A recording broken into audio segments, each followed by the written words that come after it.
It was an unusually cold night for autumn. Martin, a seasoned truck driver, navigated his 18-wheeler down the desolate highway, surrounded by nothing but the sheer dark and sporadic flashes of distant lightning revealing the vast emptiness. His radio, typically filled with jovial trucker banter, was ominously staticky tonight, casting an eerie hush inside the cab. Martin was no stranger to late-night drives, but something about tonight felt different, unsettling. His eyes constantly shifted from the road to the rearview mirror, as though expecting to see something horrific.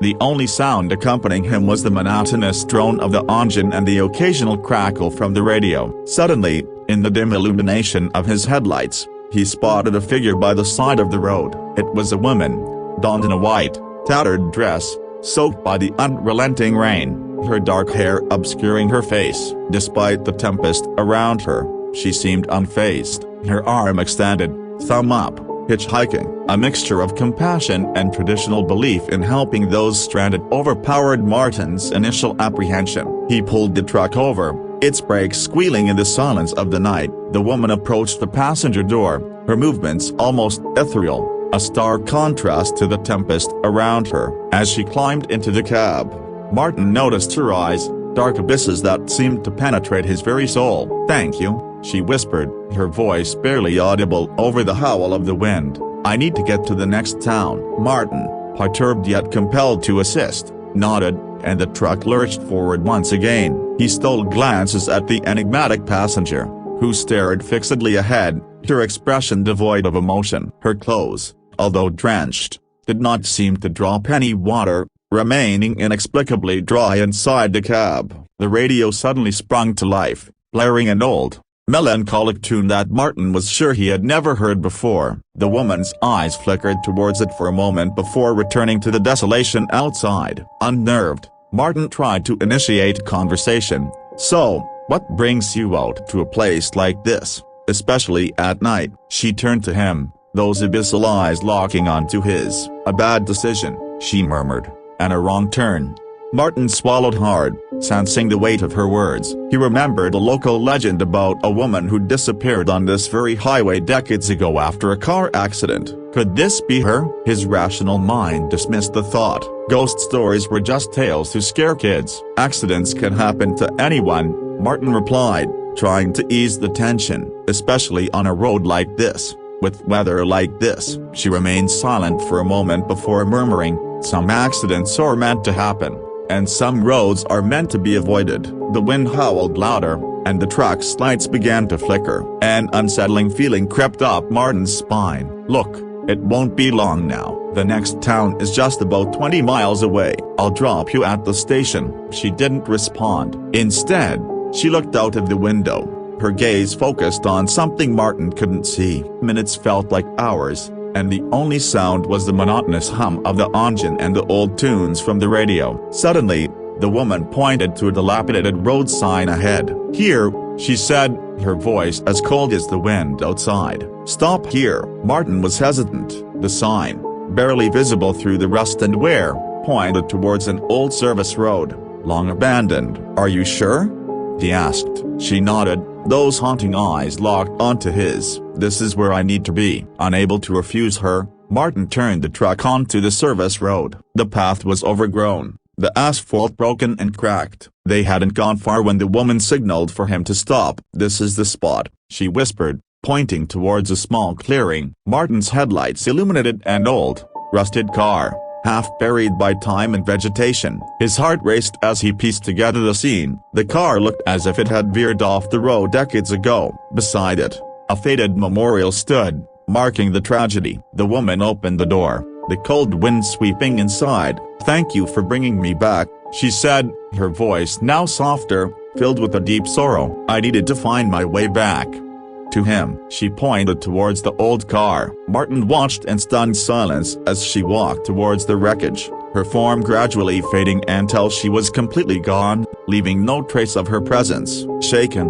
Martin turned the truck around and sped back to the main highway. He didn't stop until he reached the next town. At a local diner, he overheard a conversation about the tragic accident on that old service road, confirming his fears about who his mysterious passenger had been.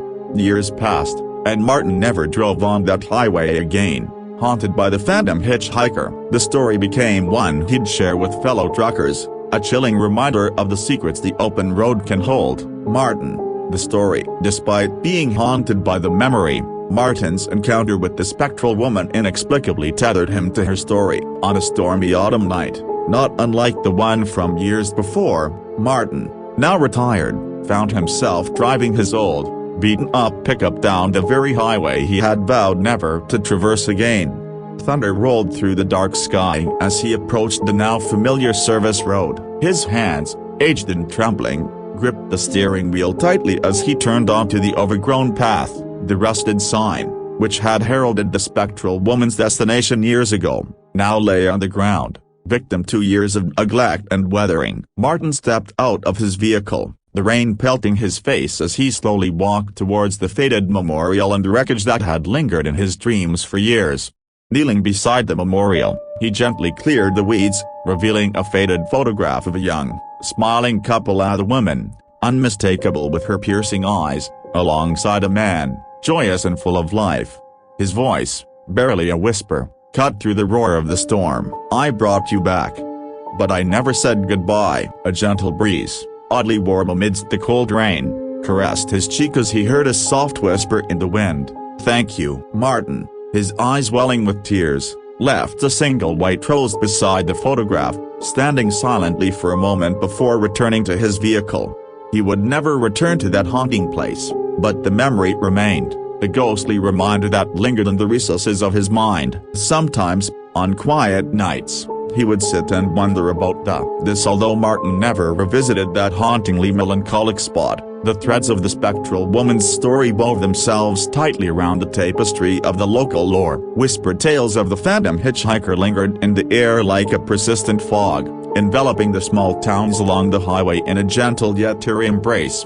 A young woman named Eliza, deeply engrossed in supernatural occurrences and local myths, came across Martin's chilling encounter in a tattered journal at an antique store. The handwritten pages, filled with Martin's meticulous documentation of that fateful night, drew her into the world of the long-gone lovers whose story seemed to hang, unfinished, in the annals of time.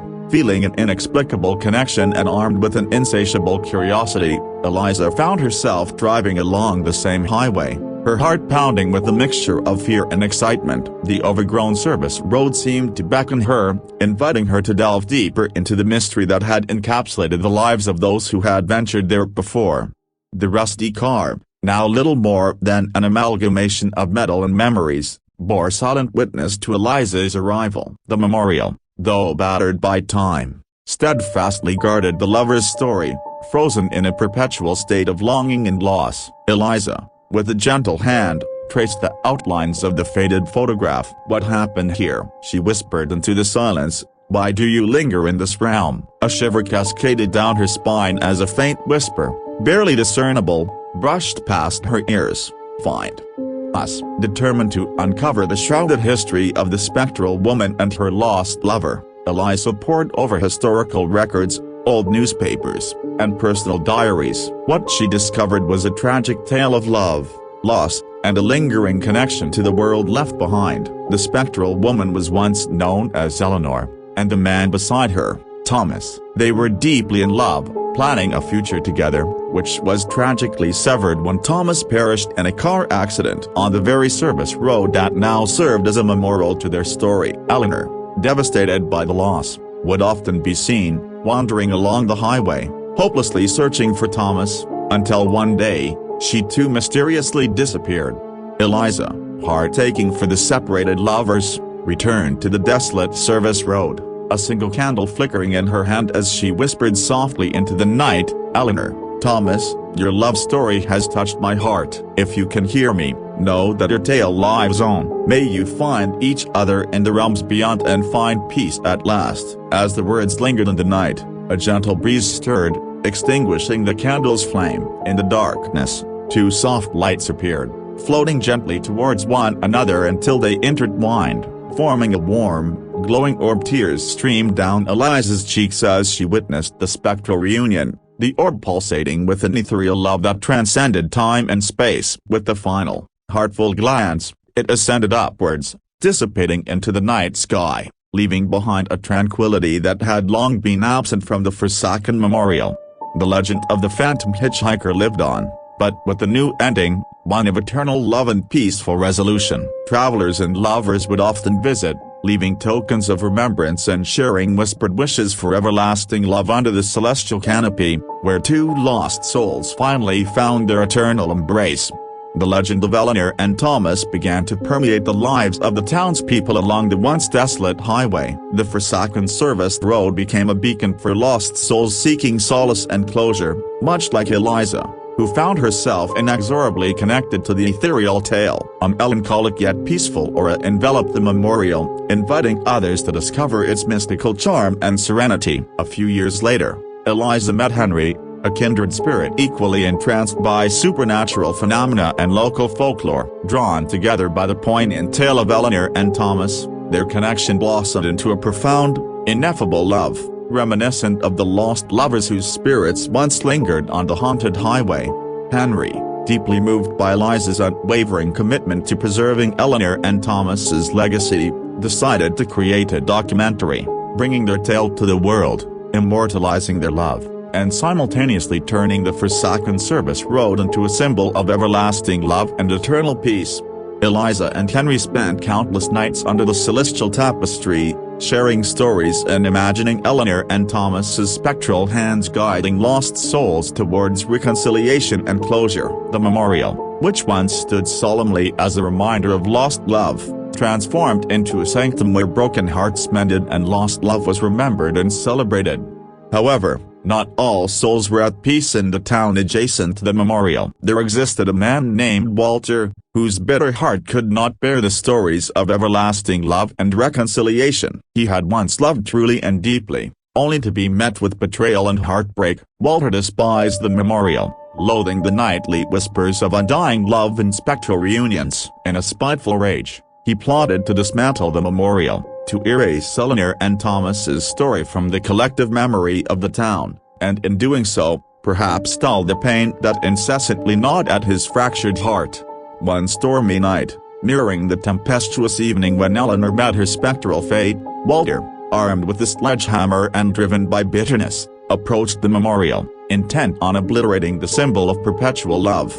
As he lifted the sledgehammer, a sudden, blinding light enveloped him. Walter, paralyzed by an inexplicable force, witnessed the spectral figures of Eleanor and Thomas materialize before him. Their eyes, once pools of eternal sorrow, now gleamed with an otherworldly understanding. Eleanor, extending a spectral hand toward Walter's trembling form, whispered, "Heartbreak need not become hate. Let love live, and find peace within you." Thomas, standing alongside Eleanor, nodded solemnly, his spectral gaze penetrating Walter's shattered soul. Walter, enveloped by an overwhelming warmth, dropped to his knees, the sledgehammer slipping from his grasp, forgotten amidst the damp foliage. Tears, born of years of suppressed anguish, cascaded down his cheeks, as the spectral lovers gently disappeared, leaving behind an atmosphere of tranquil understanding.